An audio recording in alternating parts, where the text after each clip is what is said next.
All right, I think we are live. We're going to just double check. This is my first time doing this. I'm very excited. Let's see.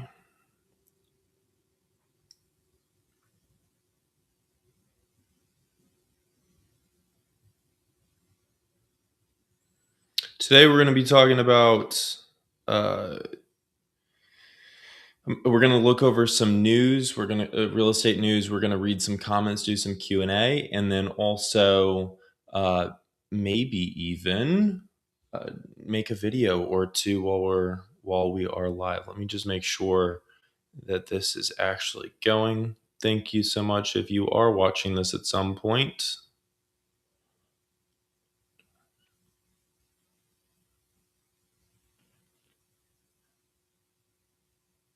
Let's see.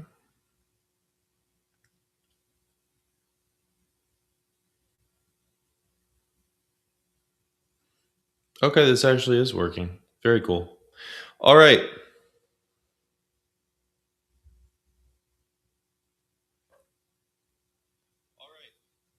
That is a crazy lag. Whatever. Okay. So I'm going to take down my sticky notes here. We're going to hit a few different things. Again, news, new builds, and what was my third thing? I'm forgetting already. Let's see.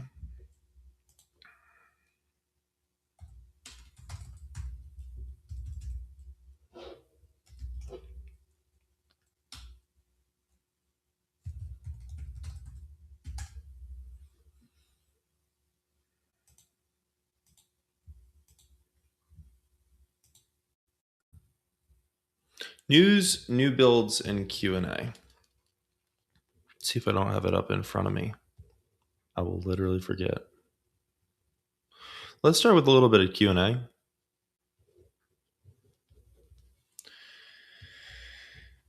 Because I feel like some people might find this interesting, especially because I get fun comments on here from time to time. So we will go over to the main channel. If you're not aware, this is the secondary channel. We do all things home tours on this channel, and the focus of this channel might be changing a little bit, but the main channel is primarily focused on everything about moving to living in Charlotte, North Carolina, and this has been um, more focused on home tours, but we're trying to broaden that a little bit to make it a little bit more live, interactive, and make this more of a community. For anybody that's just interested in Charlotte real estate, whether that is for buying and owning yourself, whether that's for investment, whether that's for just learning about the market and getting ready to buy your first home. Bear with me. Again, this is my first time doing all of this, so we're going to see how this goes. Okay. So on this video, I saw Lazy Dreaming World. It will get worse in 2026 when the new mayor starts in New York City. This one, so for those that are not aware, New York is getting a new mayor very soon. And I actually had an interesting conversation with a lady I got a call from who's looking to invest outside of New York because she currently owns some New York City real estate and is looking to continue expanding her portfolio. And when we had our conversation, she was looking at Charlotte and a few other markets and was looking to diversify out of New York City. Now, if anytime that you see affordable housing, what it does is it incentivizes building to happen only when it makes sense below the the cost of development, essentially, because you're getting tax credits. And what it does is it essentially, because you're making cheap housing not necessarily the most efficient housing, it artificially constricts supply. And so um, especially whenever you see rent freezes, there's usually a shortage of housing that then follows because it's just not profitable anymore. And more so, one of the things that was very interesting, I'd have to find the news article, but I was reading a news article, I think on Wall Street Journal the other day, that many landlords, especially in largely rent controlled buildings, are already losing money and in financial distress. And so, as you know, rent controls would be rolled out over the coming years. The actual backstop is the city of New York, because investors didn't want to invest in loans for large housing complexes there.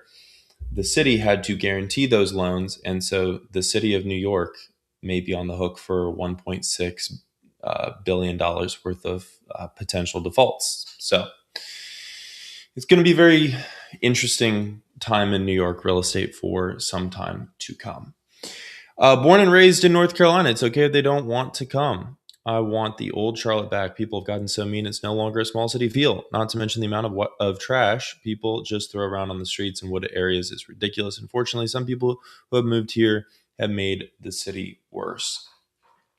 Um, I mean, everything changes. If you look at Charlotte historically, it's grown about 20% per decade for the last 5 decades or so. And I mean, it's been a pretty consistent growth trajectory. It's definitely changed, in the last 20, 30 years, but so is the entire world. So I'm not sure how accurate that really is. I don't know what Ion Einstein one claim even means. Isn't Yeah, there was the uh, violence incident. It was not on a bus; it was on a train, and we have had an increase in police presence since then to improve security. Grew up in South Florida, lived in Charlotte for 10 years, but left in the 90s. I would never go back. Traffic has become a nightmare, and crime has gone through the roof. Um, my question would be, how do you know that if you left in the 90s? Also, everybody that complains about how Charlotte has grown usually moves here in the 90s. I will say we do have some issues with traffic. I'm the first to admit that. Um, it really depends on it really depends on what's important to you in terms of being able to get around. Let me pull up something here and I'll show you actually, because I get questions about this all the time.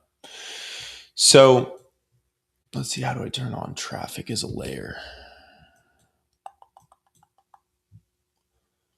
How do I turn on traffic as a layer?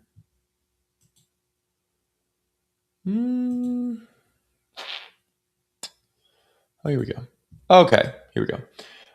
The time is currently about 7 p.m. on Tuesday, December 16th, if you're watching the replay. And, how do I turn off my location so I don't dox myself? Don't want that. Let's see.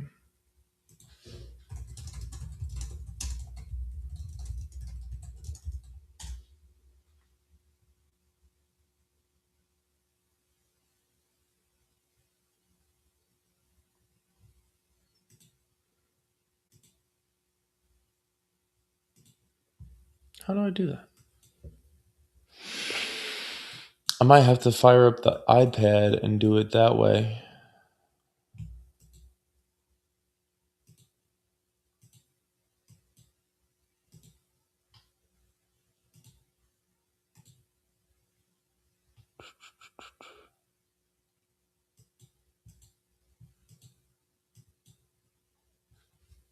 Let's see.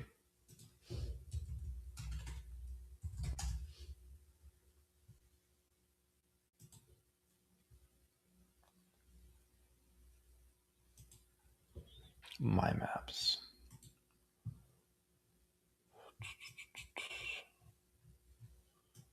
Well, that's better.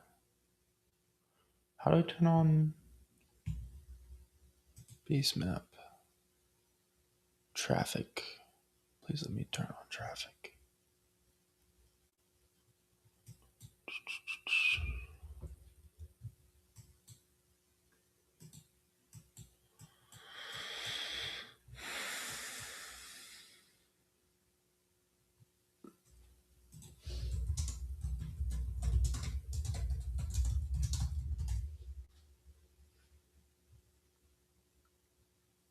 Layers icon, selecting traffic real time. Typical traffic for planning. Ooh, typical traffic would be a great one. Let's see. Import.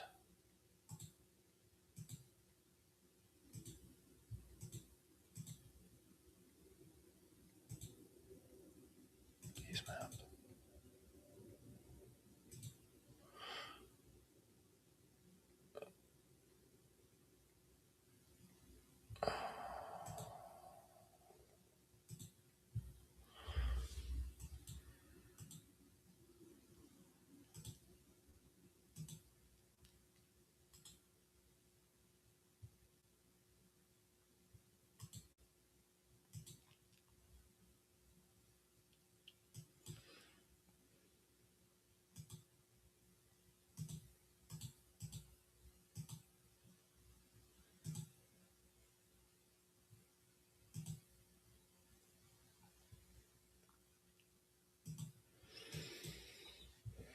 Let me see if I can do this in a different window.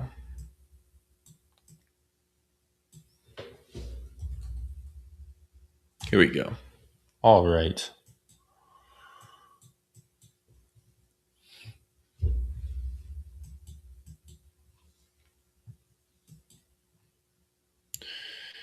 And traffic.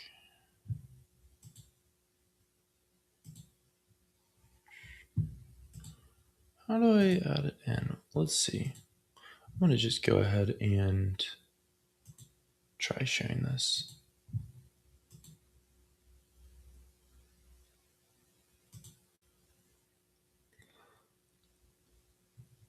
All right. I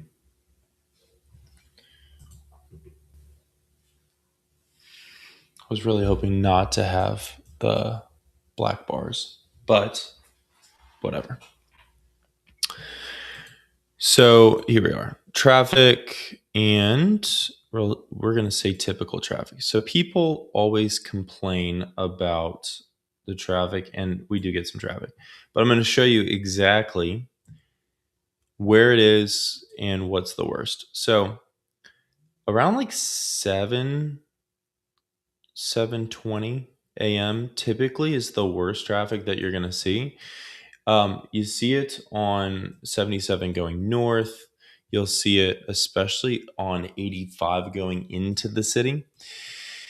You'll see some on 16 going into the city, some on I-77. Honestly, probably some of the most consistent traffic you'll see is on I-77. And it does go, I'd say, an extended rush hour in the morning and the evening. But what a lot of people don't realize is that they do have toll lanes. Now, not everybody wants to spend money on tolls because you can easily spend anywhere from $5 to $15 depending on how far you're driving along here during peak. But it is an option, especially if you're in a rush. Personally, I value my time, so I'm not opposed to spending a few bucks because it does go to support the infrastructure. I have seen people comment before saying that it goes to some company in Spain, which I have asked whenever I've seen that for any sort of evidence of that, and I've looked into it and I've not seen it. I think the company that invented the technology that they use for it is in Spain, and I think that might be where the confusion is. So you can also see definitely around 4:35. This is kind of the worst time. A lot of people commute down into 77. And you also see a lot of people that are commuting through. This is probably the literal worst intersection in all of Charlotte, is specifically going south on 485 and then trying to go west. I would recommend, if you do need to do that, it's literally better to just keep going down and then either turn around and get on, or to get off the highway, go west on 74 over the bridge, and then get back on 85. That's usually what I'll do. Or I will get off at exit 12, which sometimes I will say backs up, also becomes a little bit of a pain. You can see here, this always backs up as well. But you can then also, again, go around back roads and bypass and go on 85. Then again, cross the bridge, get back on 85. Although I will also add Morris Chapel, Old Morris Chapel down here. They have that closed because they're doing some sort of development work behind the Amazon Center. I know because I tried to take a shortcut the other day and then I ended up taking a long cut. But all that to say, there are a few areas that can be kind of bad during rush hour for traffic. As long as you plan for that, especially when you're trying to pick out an area or community, it really isn't too bad.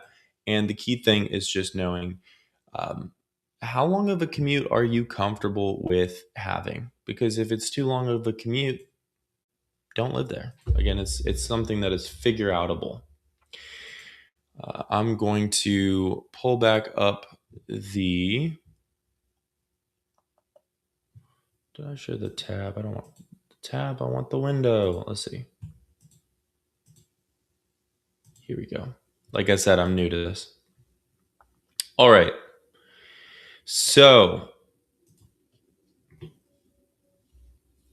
the traffic.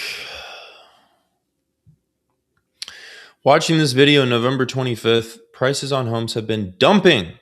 Hold out for deals, Mr. Larry Bird Jr. It's funny that I didn't mean to click on that. It's funny that it's Mr. Larry Bird Jr. considering I am a Hoosier originally. Thank you. And so Larry Bird, if you didn't know, is I think the IU coach, if I remember. Let me also, how do I put this back? Oh, there we are. So I'm gonna find. I wanted to pull up some data on this, so I'm going to log in and give you some of the raw original source data, the most reliable data. And actually, I've been thinking about putting something together for this uh, on our website to give you live data reports. So if that's something that would be useful, then let me know and we can do that. Comment if that would be of use. Let's see here. It is loading.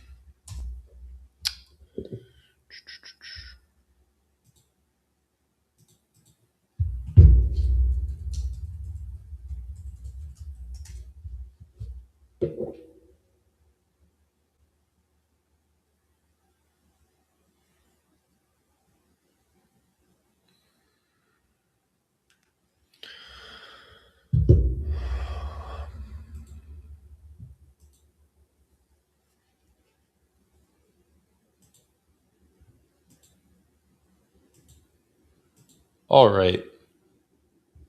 So we have a variety of different services and data services that I look at whenever we're trying to look at or just interpret the market in general. And so I'll share a few of those with you just to help you understand how to interpret the market as a whole. So if we look at median price, and so we can also, for those of you that don't remember, median versus mean, what was the difference?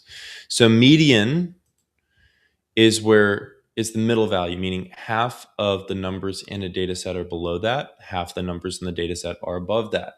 An average is just it's just the sum of all values divided by the number of values.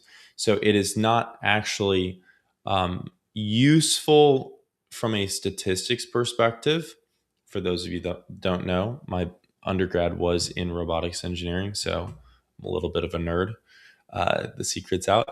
But median is a much better value. So some people will look at average. The average gets skewed by outliers. And you can only have an outlier to zero or to infinity when you're talking about sales price because negative um, there are no negative home sale values. And so it is a much, especially when you're dealing with this sort of data set, it's important to look at the median, the median and not the average. We can pull the average. The average actually makes the market look even better because there are some numbers that will pull it up again because it'll skew up. The median is the number we really care about. Now, the MLS as a whole is actually really large. For those of you that don't know, the Asheville region, all of Charlotte, and then parts of South Carolina, upstate South Carolina, are all in the same MLS. And so what we want to do is just look at just the Charlotte MSA when we're looking at Charlotte MSA type data.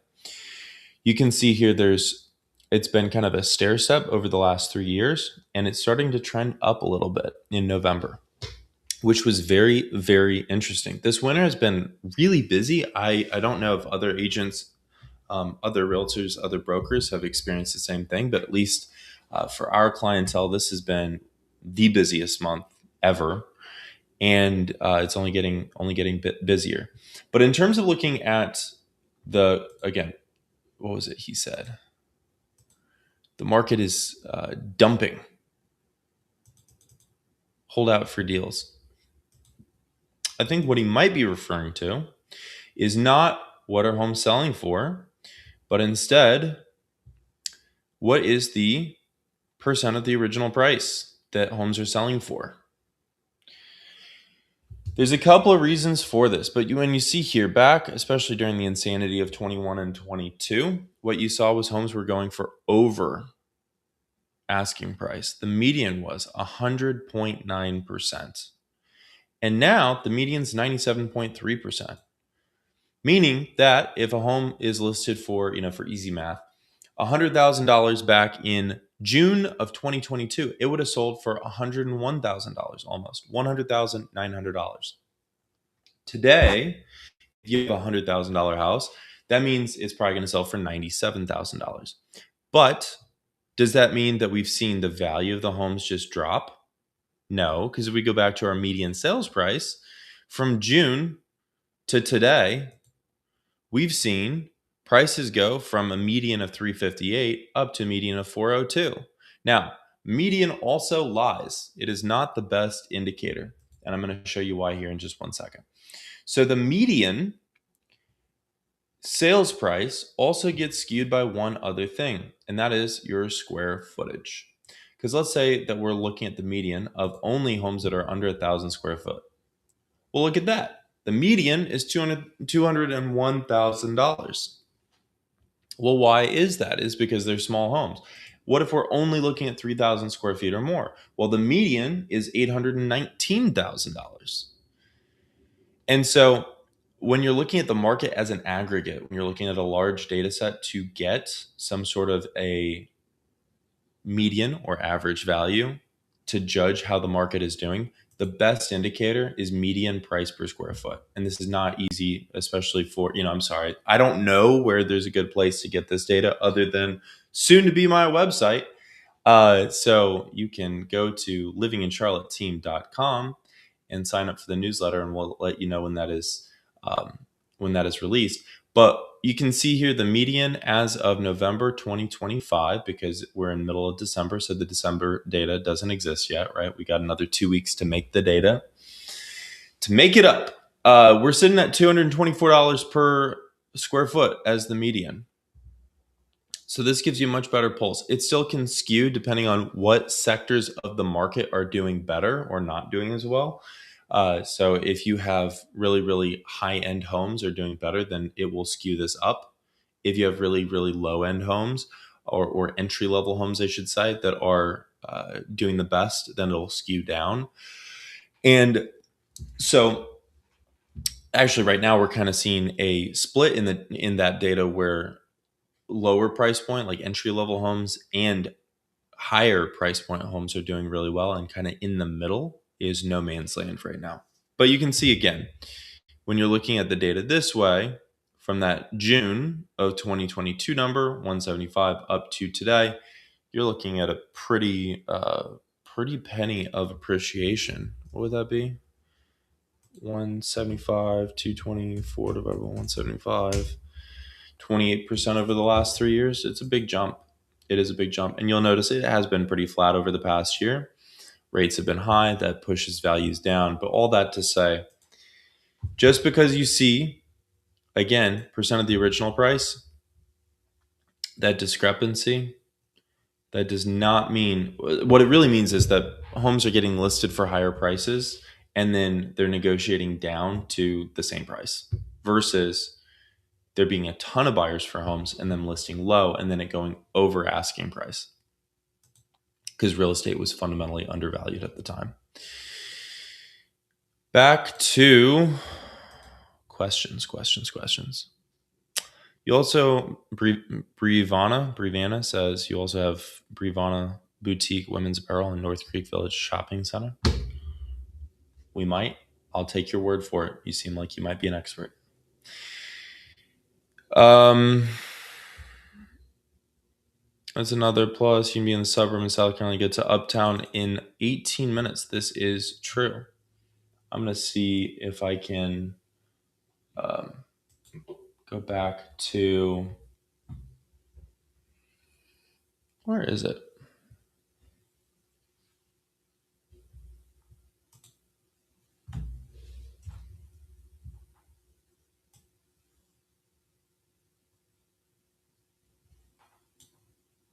Here we are. I'm going to try to reshare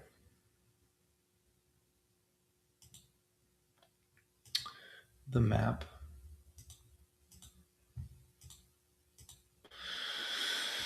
So obviously this will depend on your time of day, but for those of you that don't know, the North Carolina South Carolina border.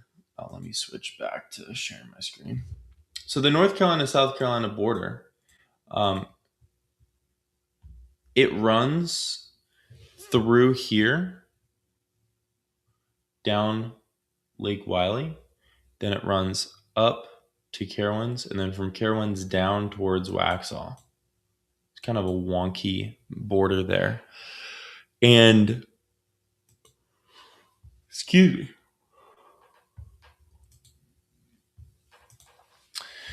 And what's interesting about that is if you are at this very, very tip of North Fort Mill, you are in South Carolina, but because you are just barely over the border, then it is true you can go to Charlotte from there in 20 minutes or so. If you want to go further, if you want to go to, like, let's say Baxter Village, is a little bit further. If I can type. Yeah, 26 minutes.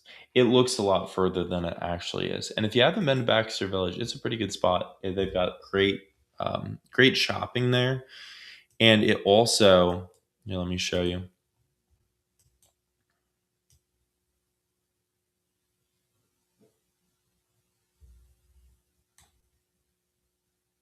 This is what I'm thinking of. Yeah. No, not exactly where I'm thinking of.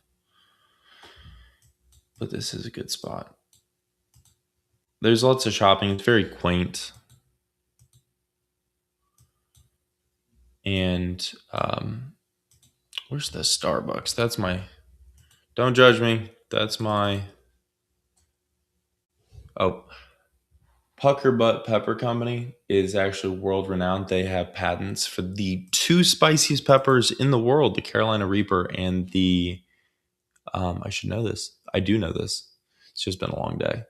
Also, I just realized that I have the old text here. Let me update this. Why does it say Charlotte Dog Holiday? This was my test text. We're going to say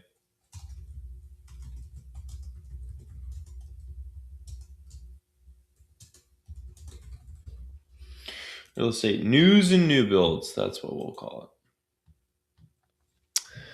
it. The Starbucks here in Baxter Village. Yes, I think it was the Starbucks. Unless I'm completely turned around. I am completely turned around. What else is there? Because they have this they have valet parking, and I'm blanking on, it's like 8-bit, I want to say. It's like an arcade bar, Baxter Village.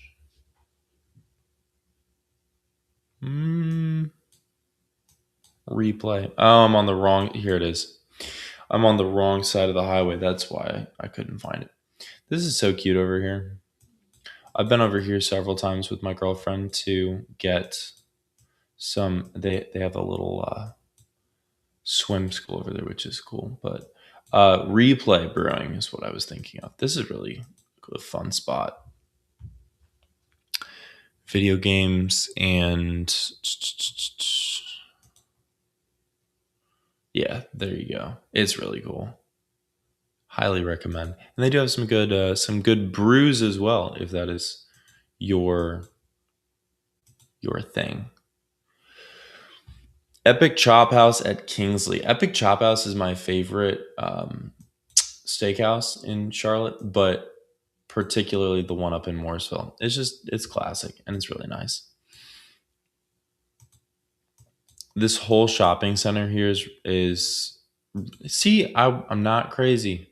There's the Starbucks. There it is. They have valet parking here. They got a smash burger, and then they've got a ton of parking here in the rear, so you can drive or you can valet, whatever you prefer. Kingsley is the name of the shopping center. Kingsley at Baxter Village. And it's really cool. There's a lot of little restaurants. LPL Financial, I have looked them up like 3 times. I'm still not sure what they do, but they have a giant office there. I want to say it's insurance or something. I don't know. And there's like a wine bar restaurant there.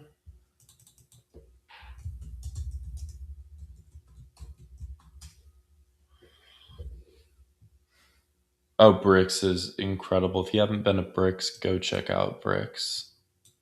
Napa, Napa at Kingsley. Yeah, they've got some incredible food. If you can't tell, I need to eat dinner. I am so hungry. Also, if you can't tell, maybe I'm gonna go down there. Who knows? Um, yeah, you can see. Let's see. Let's go to live traffic. Again, it's a little bit after 7. You can see there is almost no traffic now. Really, unless you're going through the worst arteries of the city at the worst times, it's not too bad. It's not too bad. I'm going to go answer just a couple more questions and then we're going to wrap it up for tonight. I know this is very short. I don't even know if anybody's going to watch this, but if you've made it this far, you are a gentleman and a scholar, or a gentlewoman and a scholar. And I'm glad you find this interesting. Let's see. Share my screen again. I'm starting to get the hang of this, I think. All right. Too many people in the state. This will push down home prices, thank God. Oh, in New York. I was really confused there. It honestly won't, because anytime you artificially constrict supply, it's actually bullish for property values, meaning they will go up, they will not go down. Um, so we can start shutting down schools and start cutting property taxes. That's not how that works, but you do you, James Barry, 1673. Atlanta is the best city in the world. I will fight you on that one. And I'm saying that as somebody that really likes Atlanta. It has a lot of problems. Crime wise, I lived in Atlanta. I almost moved to Atlanta and I was really strongly considering it. I had a 100% travel job before I got sent to Charlotte for work years ago now. And I really thought about it because Atlanta does have some things I really, really like. I actually had an apartment for a little bit on the company card. Thank you to my old boss for what is it, Midtown, I guess. And the traffic, like people complain about the traffic here. The traffic in Atlanta is like actually psychotic. I don't know why anybody braves the traffic in Atlanta. Um, the crime is something I just personally can't deal with either. It's it's like there's just a lot of issues with the city, and I'm saying that as somebody that really loves the city. I do. And for some people, Atlanta does make sense if it's more what you're looking for than Charlotte, especially if you have a more creative personality, you're in a more creative line of work, and you're not huge on banking or engineering or consulting. Then Atlanta can make sense. And if you are in one of those more, left brain, logical, less creative, more engineering, consulting, banking type fields, Charlotte's probably going to make sense, and you're probably going to like the people better too. This video warmed my heart. Oh, thank you. I appreciate that. Truly like your work ethic. As a nurse, I work hard to take care of my patients and their families.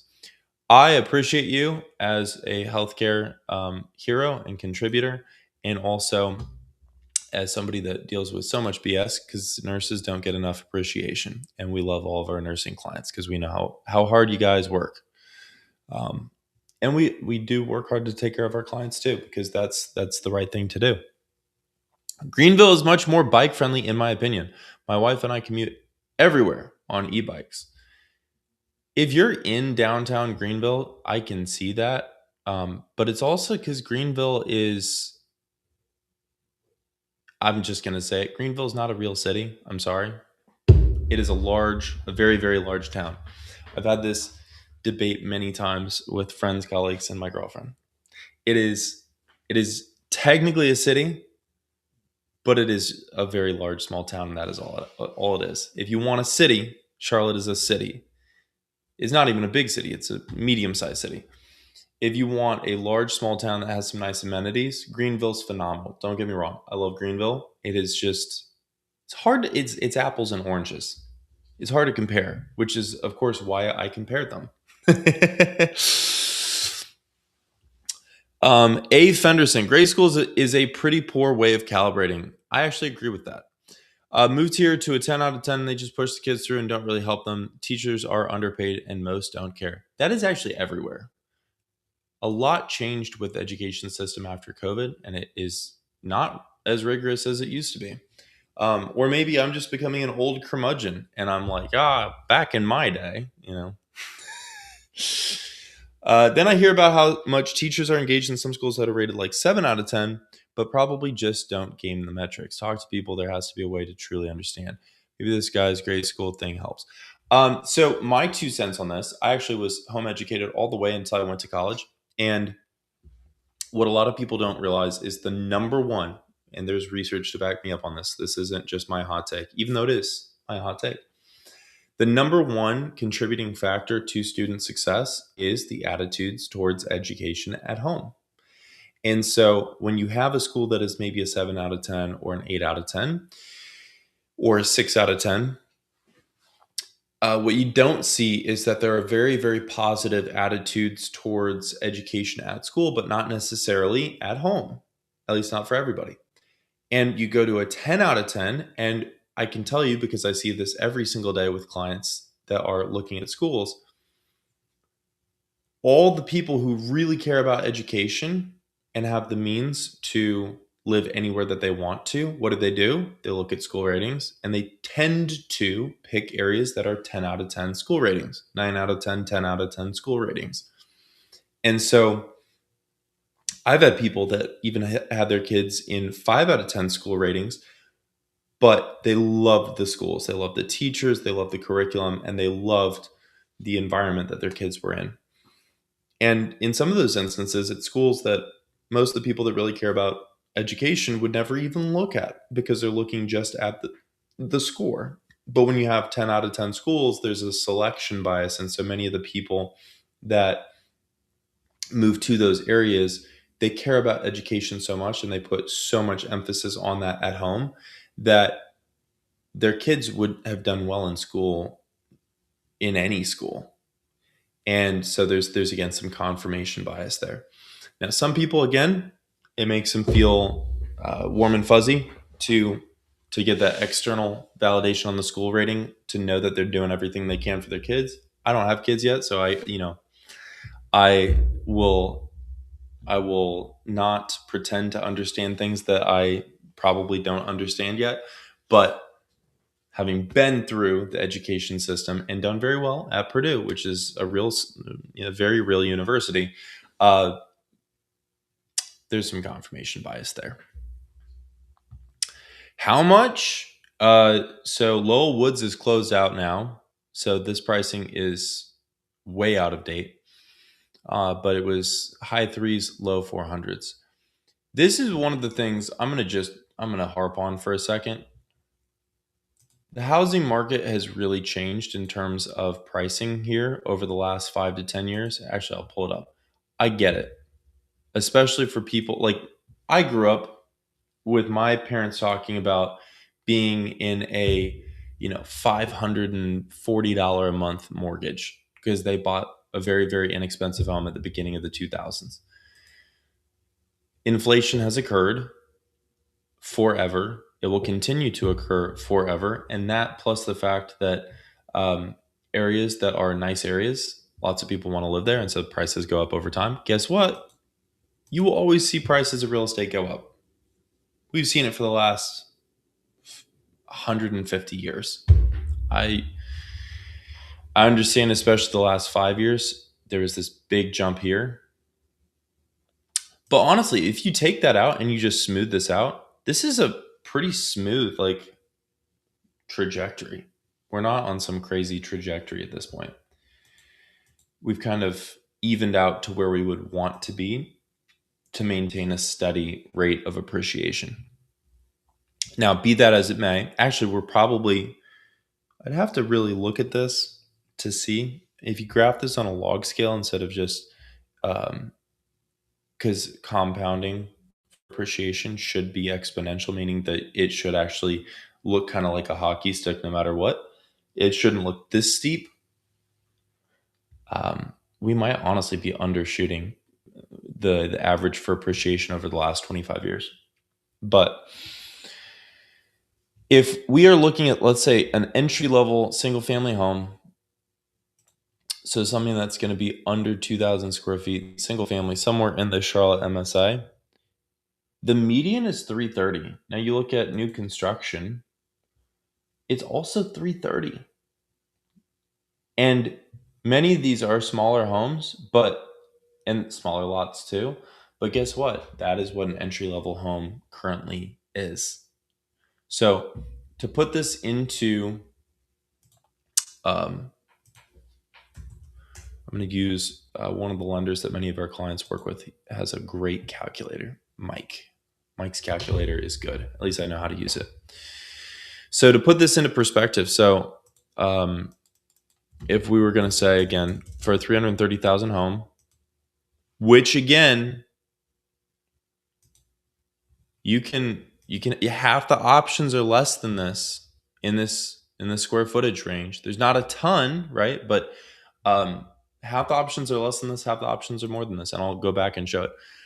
If you're doing minimal down payment, assuming you don't have any sort of special loan program, and I'm just going to put in the average for at least new construction here, and then average taxes, and we'll say no HOA, you're looking at a $2,400 a month payment.